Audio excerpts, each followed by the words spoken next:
Hello, this is your friend Kenesha, and welcome to another episode of Momentum Mondays. That's right, this is an opportunity where I get to come alongside of you and get you stirred up, fired up, charged up, ignited, inspired, and illuminated to have a good week. As many of you know, my favorite word is transformation. And the base word is transform. And remember, transform means to make a thorough or dramatic change in character, form, or appearance. And then I break that word transform down to trans and form. And the acronym for trans that I created is taking real people and navigating towards success. And form is forcing ourselves into radical metamorphosis or focusing on the right mindset. So we have been in our series, All I Do Is Win, for the last few months. And last week we talked about free to disrupt norms. We talked about how to shake it up, how to move it up, how to flip things right side up.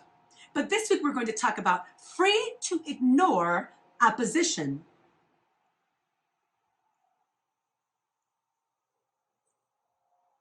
Let that sit. In the space of social media, in the space where everyone has an opinion, most times uninformed, did you know that we can be free to ignore opposition? Now, hang with me as we go deeper into this. So the definition for opposition is this. It's resistance or dissent expressed in action or argument. So there are a couple of quotes I'd like to share with you that really touched me when I was thinking of this notion of opposition. The first one is from Arthur Schopenhauer, and it says this: all truth passes through three stages. First, it is ridiculed. So if we go back to last week, free to disrupt norms, anytime you're going to do something different, you're going to do something that is challenging. When you ask why or what is or why not, first and almost always, you're going to be ridiculed. It's okay. Second, it is violently, I'm going to say it for the third time, violently opposed. What? You mean I can be free after all of that? You mean I can change this world if the first step is to be ridiculed and then I am violently opposed? Yes, because here's the third step. It is accepted as being self-evident. So after it goes through the cycle, because people don't always understand vision, and it's okay, because they were not given that vision.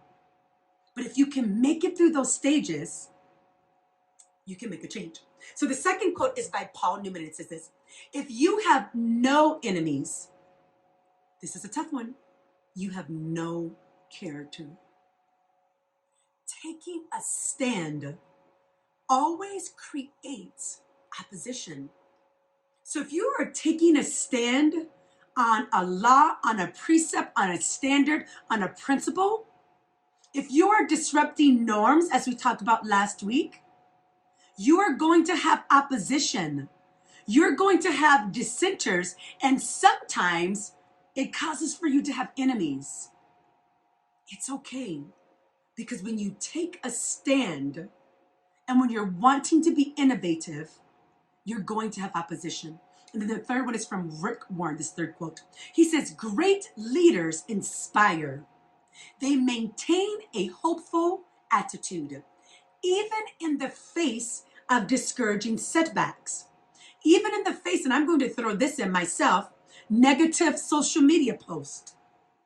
Even in the face of those who hate on you because of your thoughts and innovative ideas. I threw that one in. Let's go back to what Rick said. He says, constant criticism and the abundant opposition.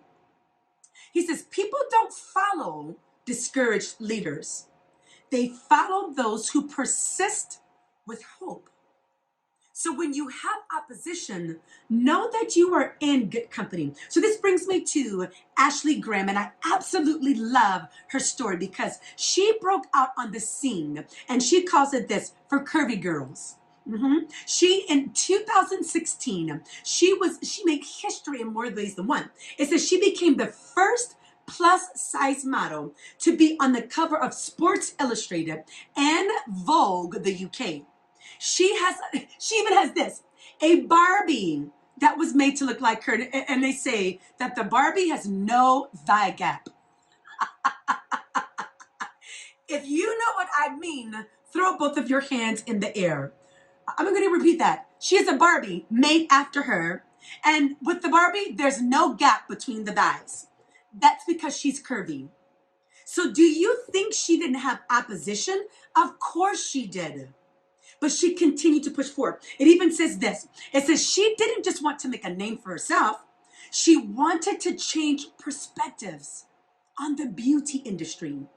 She wanted to speak up on behalf of many women and men as well out there who don't have a stick figure. But I know that she had opposition because that was not the standard. That was not the norm. And she says this. She fought for curvy girls to be on major runways, to be in magazines, to be right alongside of their counterparts who are non-curvy. And guess what? She succeeded then, and she continues to succeed despite the opposition that came against her. So we coming this week from our book, What's Really Holding You Back? And this is by Valerie Burton. And I absolutely love her. She is one of the new faculty members on the Dr. John C. Maxwell team. And she is absolutely amazing. And I'm enjoying this book. And she says on page 150 to 151. And this, remember, we are free what? To ignore opposition when people oppose us. It says, here are a few things that indicate, or signs that indicate, you are placing too much importance on the wrong voices. Number one, bullet number one, in your spirit, you know what you want to do, but you don't move forward because you fear that others won't approve of your chosen direction. I've been through that before many times. You never make an important decision without asking someone, what do you think? Now, let me balance this. So, because I do believe in having mentors and instructors, right? I do believe in counsel. I believe in the proverb that says, there's wisdom in the multitude of counselors. But what she's saying is, you can never make a decision unless you're asking someone, what do you think? Consider. You get multiple opinions regarding what you should do about a matter that does not impact the people you are asking. Now, again, I believe in getting wise counsel, but continue to consider, how much are those voices weighing in on what you do all of the time? Here's another part. You discuss personal and professional decisions with people you do not trust 100% to keep the information confidential. Why do we do that? Oftentimes, that's how we get opposed. And then you pray and contemplate before making a decision. But if someone else disapproves of that decision, you doubt yourself and you don't move forward. Now, again, having friends, having wise people in your life, mentors, great. But at the end of the day, we all have an internal intuition that gives us the release to go and that gives us the caution to stop. So remember, we're talking about free to ignore opposition. So here's a first point. Inner outweighs outer. So again, it goes back to that inner voice. That should weigh heavier than in any outside voice, because the outside voice should just confirm what you are sensing on your inside. Now, if you're saying, I don't know anything about an inside sensor, then get some wise people around you to help you, right, with wise counsel. But train yourself to have an intuition, because it is there. And that should always weigh heavier than anything on the outside.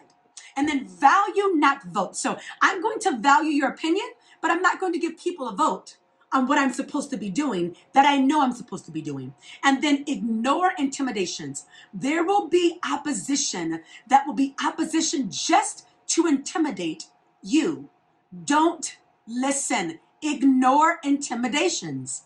Go forth with what you're supposed to do. And our final thought, take a stand and ignore opposition in order to win every time. Listen, I am for you. I want your success. Hey, this is your friend Kenesha. I love you so much. Have a great day.